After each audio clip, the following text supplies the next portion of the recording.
Hello everyone. आज की class में हम देखने वाले हैं इक्लिप्स क्या होता है और लूनर इक्लिप्स के बारे में देखेंगे। सोलर इक्लिप्स, लूनर इक्लिप्स और ये इक्लिप्स होते क्या है। ग्रहण जो होते हैं वो ग्रहण के बारे में देखना है कि सूर्य ग्रहण, चंद्र ग्रहण ये सारे कैसे होते हैं, इसके पीछे क्या रीजन है। जो हमारा एस्ट्रोनॉमिकल रीजन है उनके बारे में हम आज की क्लास में डिस्कस करने वाले हैं।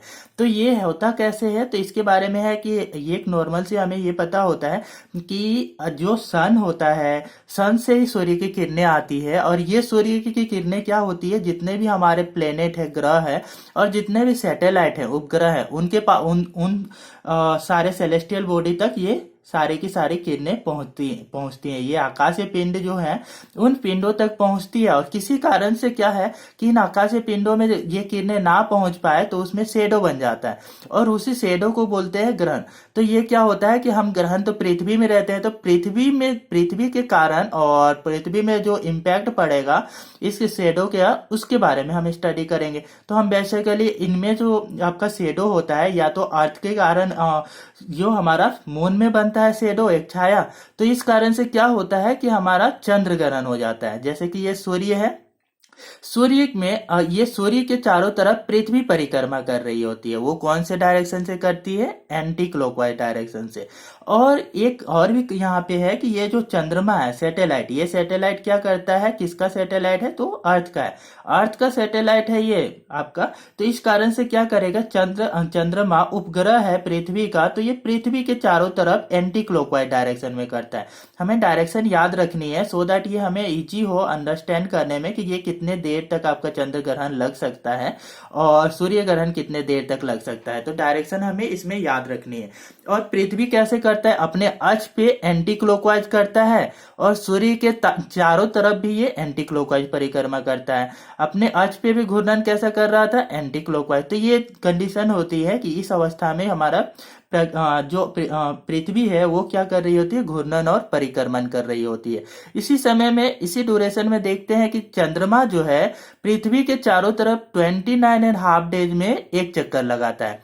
इसी समय में क्या हो रहा है, चंद्रमा एक समय ऐसा होता है कि फुल मून वाली कंडीशन होती है, पूर्णिमा का, उसके बाद इसका साइज क्या होता है, घटने लगता है। फिर जाकर के जब ये सूर्य और पृथ्वी के बीच में चंद्रमा आ जाता है, उस समय क्या होता है, आपका न्यू मून की कंडीशन होती है। न्यू मून की कंडीशन होती है, नया चंद्रमा के बनता है। तो उस समय क्या होता है कि उस समय हम देखते हैं कि ये जो है ना, चंद्रमा दिखता ही नहीं है। चंद्रमा उस समय की क्या बोला जाता है, उस समय हम इसको अमावस्या बोलते हैं। तो अमावस्या की कंडीशन और एक पूर्णिमा का कंडीशन, दो ऐसे कंडीशन होते हैं, ऐसी अवस्थाएं हैं जिनमें क्या हो सकता है, सूर्य ग्रहण हो सकता है या फिर चंद्र ग्रहण हो सकता है। तो चंद्र ग्रहण कब होगा? जब पृथ्वी सूर्य और चंद्रमा के बीच में आ जाए। तो क्या होता है, उस समय सूर्य से आने वाली किरणों को पृथ्वी अवरोधित कर देती है, जिस कारण से सूर्य से आने वाली किरणें पृथ्वी चंद्रमा तक नहीं पहुंच पाती हैं। तो और चंद्रमा में पृथ्वी का एक शेडो बनता है, छाया बनता है। तो ये छाया को ही बोला जाएगा कि इस कारण से यहाँ पे जो छाया बन रहा है उसको बोला जाता है कि ग्रहण लग गई है यहाँ पे। तो ये ग्रहण कितने टाइप्स की हो सकती है, तो ये आपका क्या होती है, पार्शियल ग्रहण हो सकती है या फिर क्या टोटल आपका बोल सकते हैं पार्शियल इक्लिप्स, या फिर टोटल इक्लिप्स हो सकती है, या पिनम्ब्रल इक्लिप्स हो सकती है। तो ये तीन टाइप्स के इक्लिप्स देखने हमें चंद्र ग्रहण के अंदर। चंद्र ग्रहण में ये तीन इक्लिप्स देखेंगे कि टोटल इक्लिप्स क्या होती है, पार्शियल इक्लिप्स क्या होती है और पिनम्ब्रल इक्लिप्स क्या होती है। तो यहाँ पे हम करते हैं इसके बारे में कि ये जो है कि ये चंद्रमा जो है फुल मून के टाइम में क्या होता है कि ये आपका यहाँ पे आने वाली जो शेडो है, ये शेडो पृथ्वी की शेडो, पृथ्वी का जो छाया है वो चंद्रमा में पहले कैसे पड़ेगा, चंद्रमा एंटी क्लॉकवाइज डायरेक्शन में जा रही है तो पहले आधे पोर्शन में पड़ेगा, हाफ भाग में पड़ेगा, हाफ पोर्शन में पड़ेगा। उसके बाद क्या होगा, धीरे धीरे ये क्या होगा, इसकी जो पृथ्वी का छाया है पूरे चांद को कवर कर लेगा। जब शुरू के स्टेज था तो उस समय क्या था, हाफ पोर्शन में पड़ रहा था इसका छाया, तो उस समय जो चंद्र ग्रहण होता है उसको बोलते हैं पार्शियल इक्लिप्स। पार्शियल इक्लिप्स हो गई। उसके बाद क्या है, जैसे जैसे चंद्रमा अपने ऑर्बिट पे आगे की तरफ अपने कक्ष में आगे की ओर बढ़ता है तो क्या होती है, एक ऐसा समय होता है जब पृथ्वी क्या करेगा, पूरी तरह से चंद्रमा को कवर कर लेता है। तो उस समय को बोला जाता है total lunar Eclipse. Partial Eclipse देख लिए, पार्शियल लूनर इक्लिप्स और टोटल लूनर इक्लिप्स। अब देखते हैं पिनम्ब्रल इक्लिप्स क्या होता है। तो पहले यहाँ पे मून को देख लेते हैं कि मून में जो है कि एक जो सेंट्रल पार्ट होता है जहां पे कंप्लीटली छाया बन रहा होता है, इस भाग में क्या होगा कि पृथ्वी के कारण क्या है, कंप्लीटली यहाँ पे छाया बन रहा है। इस भाग में कंप्लीट छाया बन रहा है और इसके चारों तरफ जो होंगे, चारों तरफ क्या होगा, हल्की हल्की लाइट दिखेगी। तो जहां पे कंप्लीट छाया बन रहा होगा उसको बोलते हैं अम्बरा, और इसके चारों तरफ जहां पे हल्की हल्की लाइट आ रही होगी उसको बोलते हैं पिनम्बरा। तो ये हमारे क्या है कि दो आपके ऐसे कंडीशंस हैं जो अम्बरा और पिनम्बरा। अब यही पिनम्बरा वाला रीजन्स में भी क्या है, आपका हल्की हल्की लाइट आ रही है, दैट मीन्स इसमें भी आपका इक्लिप्स का, ग्रहण का प्रभाव है। तो इस वाले को बोला जाता है पिनम्ब्रल इक्लिप्स। तो ये हमारे हो गए आपके कि लूनर इक्लिप्स से रिलेटेड टर्म्स। अब देखते हैं कि ये जो कंडीशन है ये तो आपका फुल मून के टाइम हो रहा है। फुल मून के टाइम होता है तो क्या ये एवरी फुल मून का होगा? क्या हर पूर्णिमा को हमारा चंद्र ग्रहण लगता है क्या? जी नहीं, ऐसा तो होता नहीं। तो ऐसा इसलिए नहीं होता है क्योंकि हमारा जो ऑर्बिटल प्लेन है, orbital plane of the earth, मतलब अर्थ जिस ऑर्बिट में ये परिक्रमा करता है सूर्य के चारों तरफ, और चंद्रमा जिस ऑर्बिट में पृथ्वी के चारों तरफ परिक्रमा करता है, उनकी ऑर्बिटल प्लेन अलग है। अलग होने के कारण क्या होता है कि ये जो है एक दूसरे के पैरेलल नहीं है। पैरेलल होता तो क्या होता, हर बार ये एक लाइन में आती, एक लाइन में आती तो क्या होता, हर बार इसकी छाया बनती और हर पूर्णिमा के समय क्या होता, चंद्र ग्रहण होता। लेकिन ऐसा कंडीशन नहीं होता है, क्योंकि यहाँ पे हम समझ लेते हैं कि एक्चुअल में क्या होता है, फुल मून के टाइम में क्या क्या बन रहा होता है, क्या कंडीशन होते हैं। तो फुल मून ये रहा, यहाँ पे एक सिजगी का भी कंडीशन होता है। सिजगी में होता क्या है, ये सूर्य है, ये क्या है, फुल मून है। फुल मून से यहाँ पे रात के समय में पृथ्वी के लोगों को ये पूरी चांद दिखाई देगा।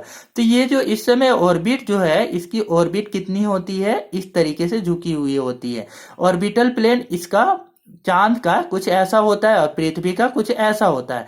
तो इस कारण से ऑर्बिटल प्लेन तो अलग अलग हो गए। इस कारण से सूर्य से आने वाली लाइट तो चांद में पड़ेगी और चांद से पड़ने के बाद रात में यहाँ पे दिखेगी, तो पृथ्वी के लोगों को दिखेगी। तो इस समय क्या होता है, फुल मून तो है लेकिन वो सिजगी का कंडीशन है, और ये लीनियर नहीं है। लीनियर मतलब एक रेखा में सारे के सारे ये जो सेलेस्टियल बॉडी है वो नहीं है। तो इस कंडीशन में क्या होती है कि हमें इक्लिप्स नहीं लगती हुई दिखाई देती है।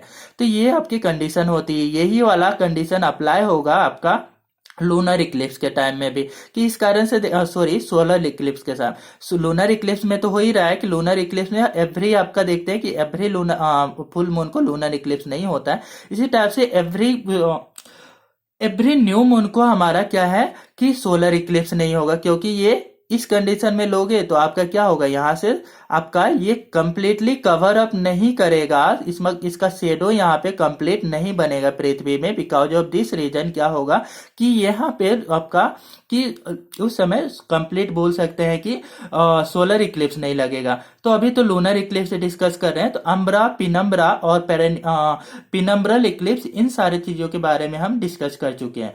तो ये सारे कंडीशन है कि क्या होता है कि ऑर्बिटल प्लेन तो अलग है, ठीक है। ऑर्बिटल प्लेन को और अच्छे से समझ लेते हैं। ऑर्बिटल प्लेन अर्थ हमारा कितना होता है, 23.5 डिग्री झुका हुआ होता है।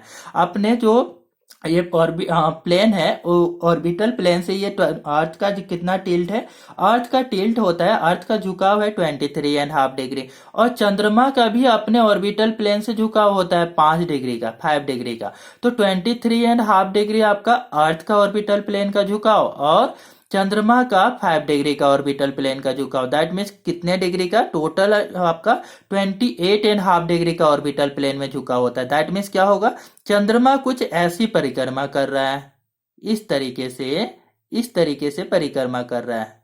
इस कारण से क्या होगा कि यहाँ पे देखेंगे कि हर फुल मून के टाइम में क्या होगा कि ये आपका लीनियर कंडीशन में नहीं होगी, एक लाइन में नहीं होगी, क्योंकि ऐसे परिक्रमा करेगा। तो क्या होगा कि फुल मून, यहाँ पे मून आया तो इसकी क्या होगी, रोशनी यहाँ पे टकरा करके जो परावर्तित किरणें होंगी वो रात के समय पृथ्वी में दिखाई देगी, और ये इस कारण से यहाँ पे आपका फुल मून में आपका बोल सकते हैं कि लूनर इक्लिप्स नहीं लगेगा। तो ये हमारा हो गया कंडीशंस।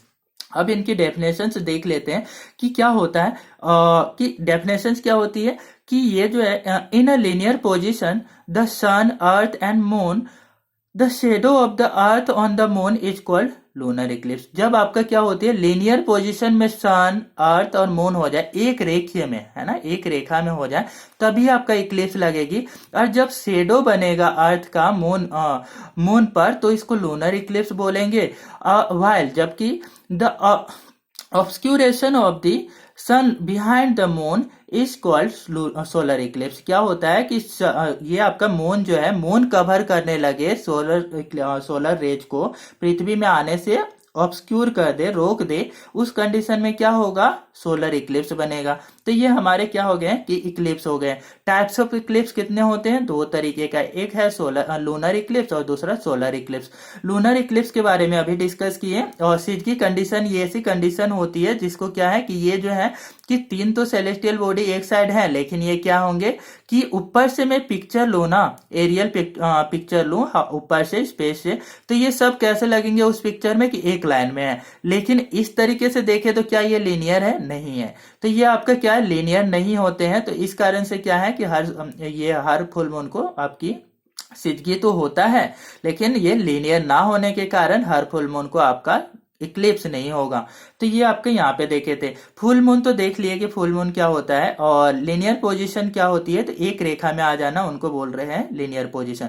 सिजगी क्या होता है, तो ये वाली कंडीशन को सिजगी बोला जाता है। एरियल फोटोग्राफ लोगे ऊपर से तो आपके तीनों के तीनों एक लाइन में दिखे तो उसको सिजगी कंडीशन बोला जाता है। ओपोजिशन क्या होता है कि आपका मून जो है ये और सन क्या है, पृथ्वी के ऑपोजिट साइड में है, तो ये ऑपोजिशन वाली कंडीशन है। तो ये आपकी होती है लूनर इक्लिप्स का कंडीशन। कि लूनर इक्लिप्स होने के लिए ये सब होनी चाहिए, फुल मून होना चाहिए, लीनियर पोजीशन होनी चाहिए एक लाइन में, ऊपर से फोटोग्राफ लूं तो वो सिजगी जैसे भी लगे कि एक लाइन में ऊपर से भी दिखे, और ऑपोजिशन में मतलब कि सन और मून दोनों ऑपोजिट साइड है। तो ये आपके तीन कंडीशन होते हैं। तो ये आपका फुल मून, लीनियर पोजीशन, सिजगी और ऑपोजिशन, ये तीन कंडीशन है। कि फुल मून में आपका क्या था, फुल मून होना चाहिए, लीनियर पोजीशन भी होने चाहिए एक रेखा में तीन के तीन, सिजगी कंडीशन भी होनी चाहिए। मतलब क्या कि ये आपका सिजगी वाला देखे थे कि ऊपर से एरियल फोटोग्राफ एक लाइन में होने चाहिए, और ऑपोजिशन क्या होना चाहिए कि दो आपका सन और मून दोनों ऑपोजिट साइड में है। तो ये देखते हैं। और इसी टाइम में क्या होता है कि सपोज कर ले कि इससे पहले की क्लास में हमने क्या पढ़ा हुआ था, पेरिजी और अपोजी। पेरिजी कैसी कंडीशन थी, मून जब अर्थ के सबसे पास में होता है उस समय बोला जाता है मून और पृथ्वी के बीच की दूरी जब कम हो, न्यूनतम हो, उस कंडीशन को पेरिजी बोल रहे थे। और मून और पृथ्वी के बीच की दूरी जब अधिकतर हो, अधिकतम हो, उस कंडीशन को क्या बोल रहे थे, अपोजी बोल रहे थे। तो अपोजी और पेरिजी की कंडीशन, दो कंडीशन देखे थे।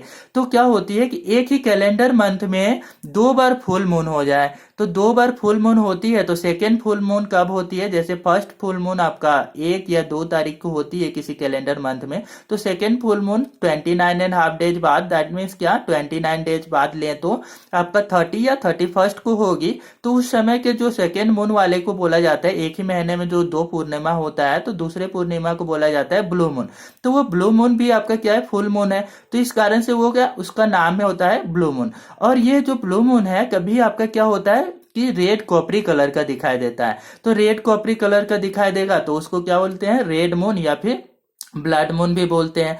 और उसी ब्लू मून को क्या बोल रहे हैं, सेकेंड वाले को रेड मून और ब्लड मून भी बोल रहे हैं। तो ये तो हो गए। और उसी में क्या है कि जब आपका पेरिजी की कंडीशन हो, मतलब वो चंद्रमा पृथ्वी के पास में हो, पेरिजी के कंडीशन हो, तो उस समय को क्या बोल रहे होते हैं कि ये जो है सुपर मून है, क्योंकि चंद्रमा बड़ा साइज में दिखाई देता है तो उसको सुपर मून भी बोला जाता है। तो ये सब कंडीशन हो गए कि red moon, blood moon, red moon या फिर ब्लड मून, ब्लू मून और जो सुपर मून है क्या एक समय में अकर हो सकते हैं। तो इनके लिए हाँ हो सकते हैं, पॉसिबल है। तो इनके लिए सारे ये कंडीशंस होते हैं कि पेरिजी होना चाहिए, और ये फुल मून का कंडीशन होना चाहिए, और ये सेकेंड मंथ, सेकेंड पूर्णिमा होना चाहिए सेम कैलेंडर मंथ का, तभी जाकर के ये सब पॉसिबल होगा। तो ये देखते हैं कि ये सब आपका देखते हैं कि सच लास्ट इवेंट वाज 31 मार्च 1866। ये जो है ना कि रेड मून और क्या है कि रेड मून और ब्लू मून और सुपर मून का कंडीशन कब हुआ था? 31 मार्च 1866 को, 30 दिसंबर 1982 को, इन ईस्ट हेमिस्फीयर 150 ईयर्स आफ्टर। उसके बाद देखते हैं लूनर इक्लिप्स 31 जनवरी 2018 को। ये ऐसा डेट था जिसमें रेड मून भी था, ब्लू मून भी था और सुपर मून भी था। Lunar Eclipse is visible for 3 to 4 hours. हमें याद रखनी है कि लूनर वाली जो इक्लिप्स होती है वो कितने देर के लिए होती है? 3 से 4 आवर्स का। इसके लिए क्या है, एक रीजन है कि देखिए कि क्या है कि ये जो है इन दोनों का डायरेक्शन क्या है, अर्थ के घूमने का डायरेक्शन भी एंटी क्लॉकवाइज और मून का भी एंटी क्लॉकवाइज। मतलब ये आगे बढ़ना चाहेगा ना तो मून भी इसके साथ ऐसे ही इसी डायरेक्शन में आगे बढ़ेगा। इस कारण से क्या होगा कि लंबे समय तक इसमें छाया बना रहेगा, और लंबे समय तक छाया बना रहने के कारण इसमें 3 से 4 घंटे आपका क्या दिखाई देगा? लूनर इक्लिप्स दिखेगा।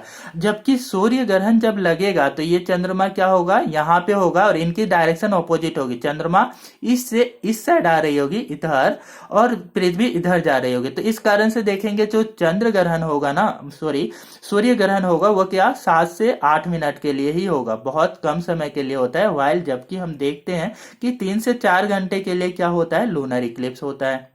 तो ये सब है। आज की क्लास में बस इतना ही। आगे की क्लासेस में हमारे साथ बने रहने के लिए कृपया इस वीडियो को लाइक, शेयर और सब्सक्राइब कर दीजिए।